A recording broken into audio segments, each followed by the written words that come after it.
Welcome back to All Things Generic. I am your host, Eric. We are on episode 11 of the podcast. Super excited to have you join. What we're going to go over today, I got three things for you because three is a great number. That's what I've been told from some doctors of psychology. So that's why we do three things. Three things. Well, if you watched the last episode, then you know that I interviewed a fitness coach.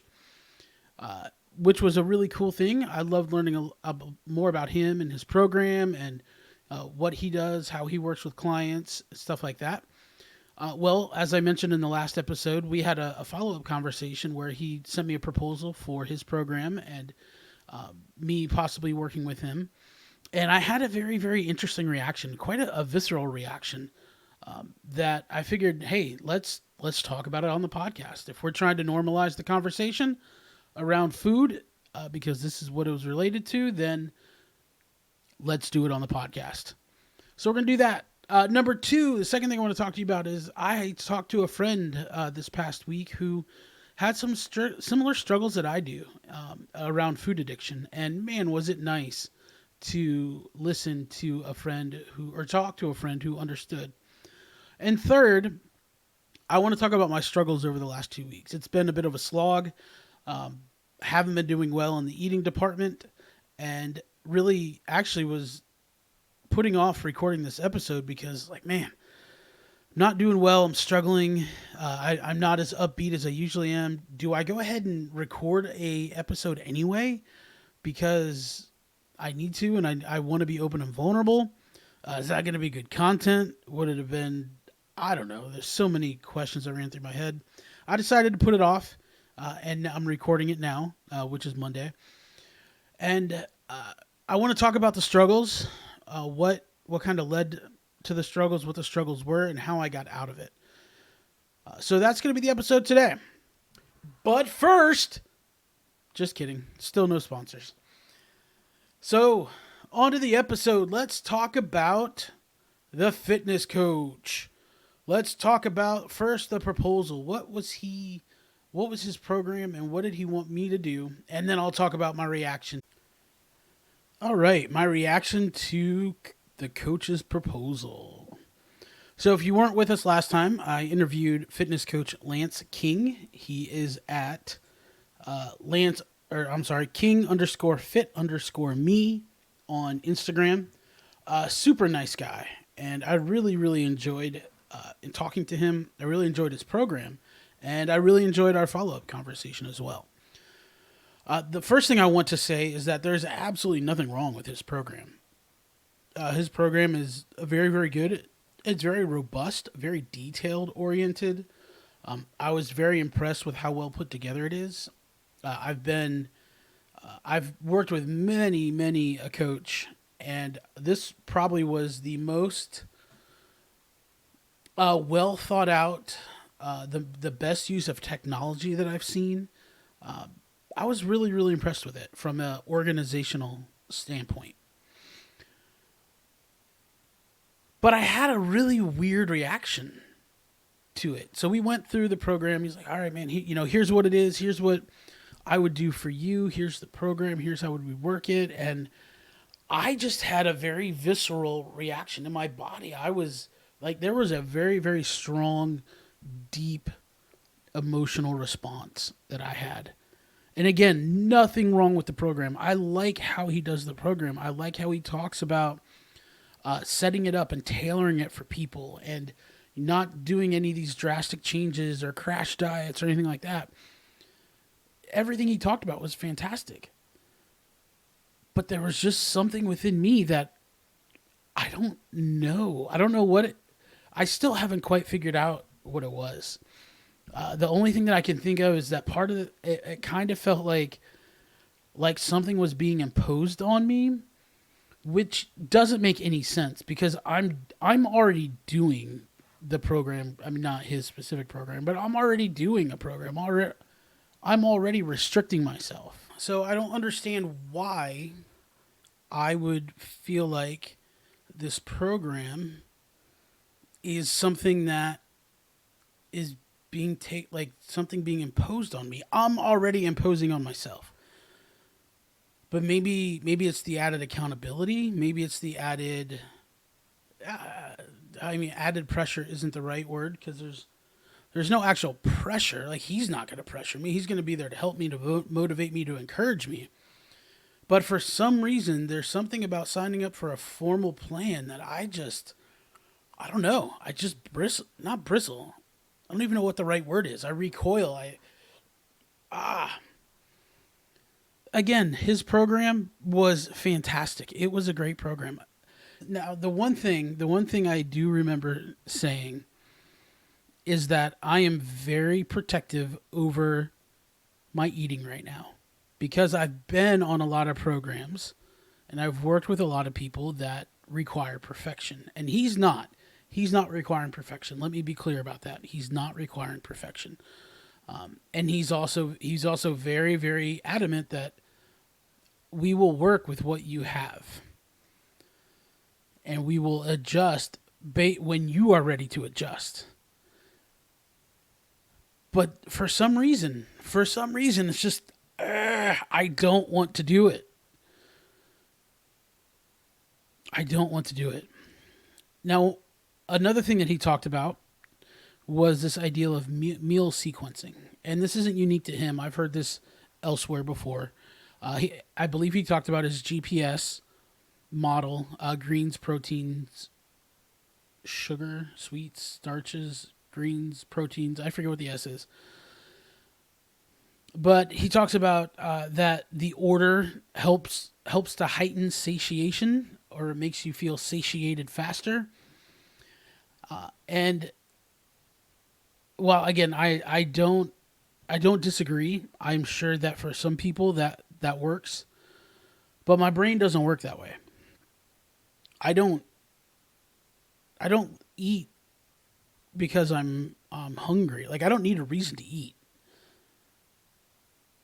And the idea of stopping when you feel satiated, whew, that's a tough one. I'm sure I've done it. I don't know that it's a regular occurrence. I could I could keep eating most of the time. I could just keep eating, but I have been able to have some kind of self control. But one of the things he was talking about, for example, like, hey, you have your meal, you have your greens, proteins, and whatever the S is, and you want to have a snack later, then go ahead, make a peanut butter and honey sandwich or a toast or something, and have a slice or two. And I said, bro, that doesn't work for me like that. Like if I have a loaf of bread and peanut butter and honey, I'm not just gonna have a slice or two. I'm probably gonna have three or four, maybe five. Uh, like I don't know. My brain just doesn't work that way. I don't understand somebody who can just have a little bit of something. I don't. And I was actually this is we are now moving into my second point, which was I had a friend who I talked with recently, who talked about having similar struggles with a food addiction. And as we talked, I felt so comfortable, so validated, so seen. It's the first person I've talked to that has understood when I said I don't understand how people can just have one cookie. I don't understand how people can have just a couple slices of pizza. Like I don't want just a couple slices of pizza. I want all the pizza. I need to eat it until it's gone. And just talking with this friend, it felt comfortable. It felt, oh, you get it. You understand. When I started talking about the food noise, the food noise, the intrusive thoughts of go eat a milkshake, go get ice cream, go you fill in the blank. It is nonstop. It is constant. Now, I will say, having been on Trulicity for the last, I think I've been on for the last year, but I would say this year especially, the food noise has decreased quite a bit. It's not completely gone, but those intrusive thoughts around Go order ice cream. Go Uber Eats. Get that Thai chicken pad Thai. Like those types of intrusive thoughts are minimized. I don't know how. I don't know why. I don't know how that drug does it, but it has minimized. But anyway, my whole point in saying this is that it just felt so comforting to talk to someone who struggles, who has similar struggles than I do. And people don't like to talk about it. This isn't a conversation that is mainstream. And this is part of the reason why I'm doing this podcast, because we need to normalize this. This is not an easy thing to talk about. I even today, I feel kind of weird telling you that I don't know how you can have just one cookie. If I order a dozen cookies, I'm going to eat a dozen cookies. Like, I'm not going to eat two or three and then leave them in the kitchen. If I do eat two or three and leave them in the kitchen, then all I'm thinking about the rest of the day is those other 10, 12 cookies, 9 or 10 cookies, math. And my brain is going to keep thinking about them until I eat them. I don't know how to shut it off. I don't know how to, other than abstinence. But you can't avoid all food. I can't avoid eating. I have to eat. Now, great. Thankfully, the food noise isn't, like I said, it's not as loud as it used to be. It's softened, and as long as I avoid triggers, then it doesn't seem to be as bad. Also, working out helps a ton. Because if I have a really good workout, really big workout, and I'm feeling strong and powerful, I don't want to jack that up. So that helps. So,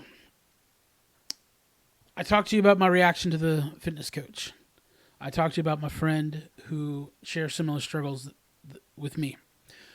The question is, will I work with a fitness coach? I don't know. I have decided that I want to set an aggressive goal for myself. I want to be under 300 pounds by the end of the year, which means I need to lose another 55 pounds by the end of the year. That is a big ass goal, or a big, hairy, audacious goal, as they say in the business world, a BHAG. I don't know that I can do it. And I don't know how healthy it is for me to set this goal. But I think I'm going to do it. I want to push myself. I want to challenge myself, but I don't want to do it.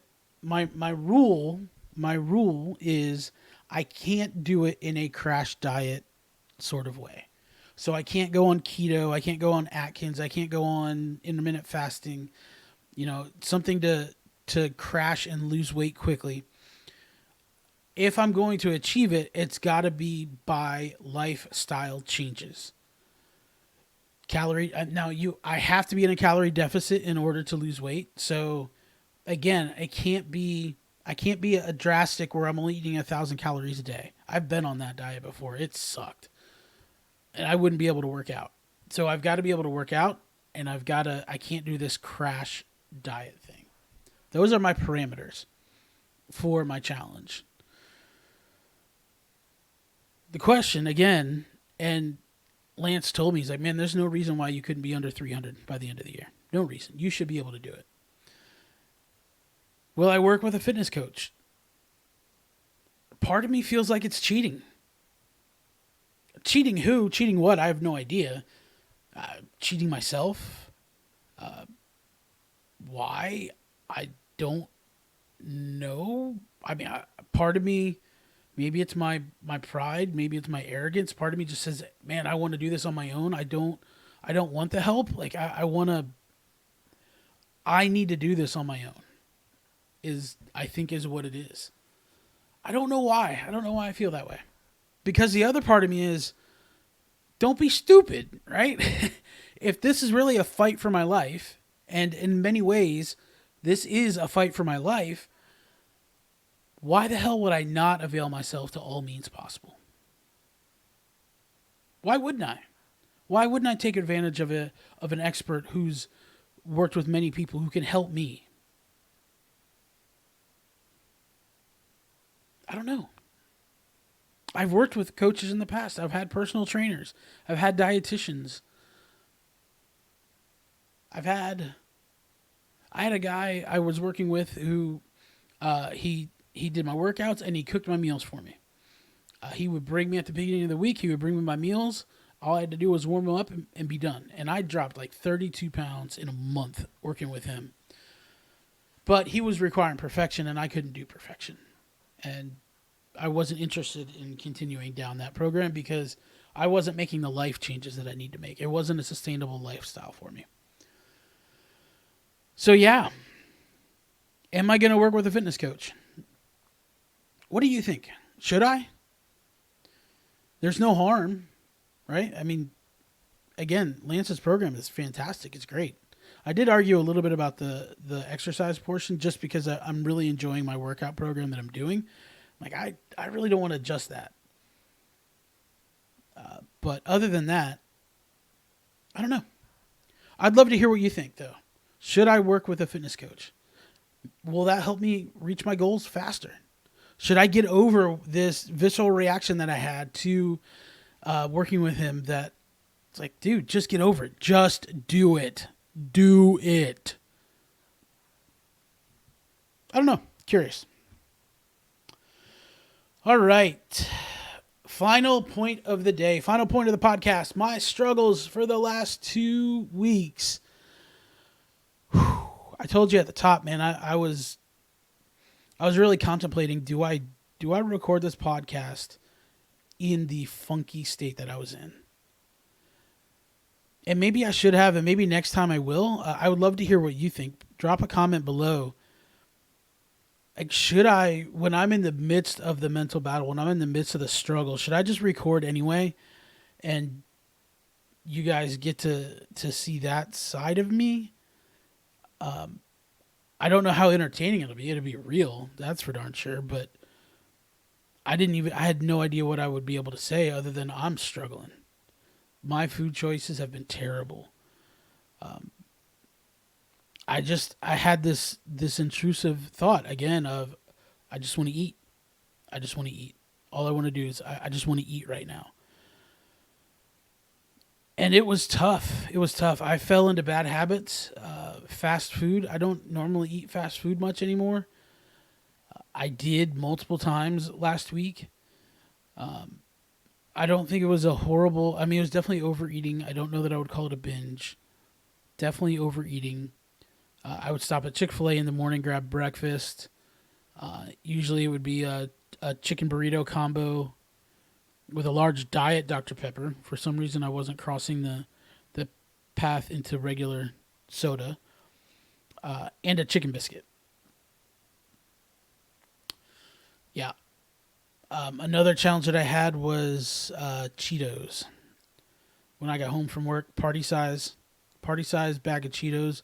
And the reason why that's so tempting or so comforting is because I can eat a ton of them and not feel full, not feel satiated. It just kind of, I don't know. It feels good.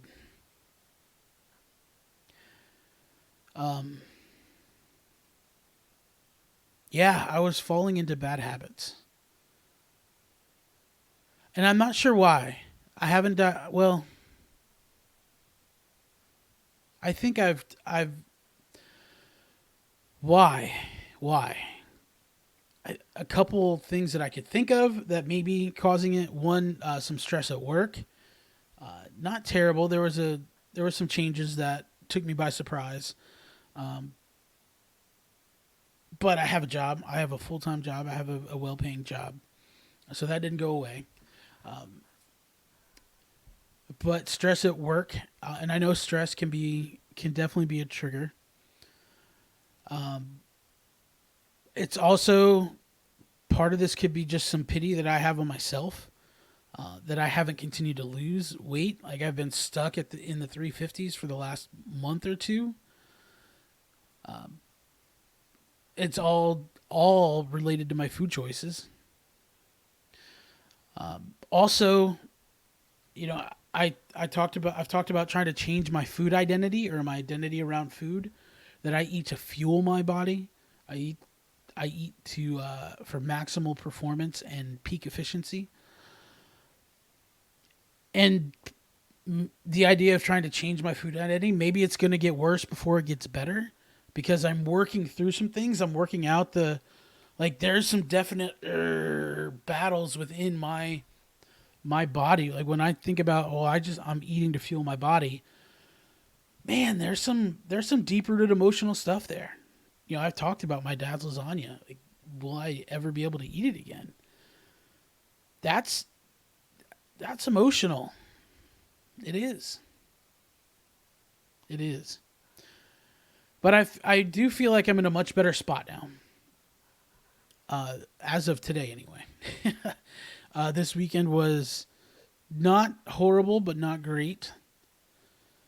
One of my go-to meals that isn't terrible, but isn't great is going to Subway and getting a foot long cold cut combo on flatbread, double the meat, add bacon. So I guess maybe I'm fooling myself because it's probably over 1,000 calories, and if I stick with the classification that my therapist and I came up with as 1,000 calories or more in one sitting is a binge, then this weekend wasn't great. But I do feel like I'm coming out of it. Whatever this stretch is, it was a funk. It was weird. It was fill in the blank. Um, but what have I done to fix it? So there are three specific things. Hey, there's that number three again. There's three things that I did to feel like I started or trying to get out of this funk. Number one is I told somebody. I reached out to a couple different friends and said, "Look, I am struggling. I haven't eaten well. I'm off my plan. I'm off my path. I got to get back on track." And so just telling somebody, that little bit of accountability. And I wasn't looking for an answer. I wasn't looking for encouragement. I wasn't looking for any of that. I needed to bring it in the light. To keep. I needed to expose it. I had to. Second thing I did is I started journaling. And when I say started journaling, I journaled once, maybe twice. I did a lot of mental journaling though. Started writing about it, like, okay, what's going on? Why am I doing this? Trying to reestablish that identity, kind of talk to myself instead of listening to myself. And then I did a little bit of retrospective, like, okay, well, what did I do to be successful? And I was reminded of the quote that I shared a while ago from James Clear in Atomic Habits, where he talks about that we don't rise to the level of our goals, we fall to the level of our systems. Oh, right. If we fall to the level of our systems, what systems do I have in place right now? Well, working out, I've got a pretty good system there. Food, my food prep is or my meal prep has fallen off. I've been winging it a lot more. I've been a little bit lazy, not a little bit. I've been lazy in definitely meal prepping, and I know that leads to bad things. I know that I can't succeed without meal prepping. And then the third thing was I think I need to start counting my calories again. And I'm not trying to get all macro specific and get it down to the last gram, but as I've lost weight, my total caloric output has dropped. Whereas before, and I'm wearing my Fitbit again, before on an average day where I was not doing a whole lot, I could burn 4 to 5,000 calories just because I was so big, and that's what it took for me to lose a lot of weight, or that's what it took to fuel my body. Now I'm looking at it. I'm at 3,500 calories burnt today, and that's probably with a little bit more activity because I had to go to the office, and that's a lot of walking. But if I'm not careful, I can get up to 3,500 calories pretty easily throughout the day. And so I need to start clocking what I'm eating so I can make sure that I'm in the calorie deficit. And as I'm losing weight, my calories needed to operate my body is lowering. So I've got to then adjust my food intake. So that's what I've done. I don't Today has been a really good day. I can't say that I'm completely back on track because only time will tell. But today has been a much better day. I didn't go to fast food. I had my normal breakfast that I've been eating. I brought my lunch into work and I ate that. I did have a venti white chocolate mocha, which is about 600 calories. I didn't drink all of it, so maybe it was around 400 to 450. But anyway, but regardless, I was at lunch with a friend talking, and I was falling asleep. Now, granted, I could have done it like a Diet Coke, or who knows? There are many other ways that I could have handled it. I could have even gotten a small white chocolate mocha. But I'm not going to beat myself up for that. Dinner went well today. I had some chicken cordon bleu and some steamed broccoli with some cheese sauce on it. So I would say it's a fairly successful day so far. So we'll see. Again, time will tell. Time will tell if I'm back on track. Well, there you have it, folks. There is episode 11 for all things generic. Thank you so much for tuning in. If you liked what you heard, please drop me a like, hit the subscribe button, drop me a comment. Would love to hear. Would love to hear your thoughts. Like, do you have similar struggles? What do you think about me hiring a fitness coach? Should I do it? Should I not do it? Or do you have similar challenges? What do you do when you are struggling? What do you do to get back on track? Until next time, folks, thank you for tuning in to All Things Generic. We'll catch you on the flip side. Have a good one.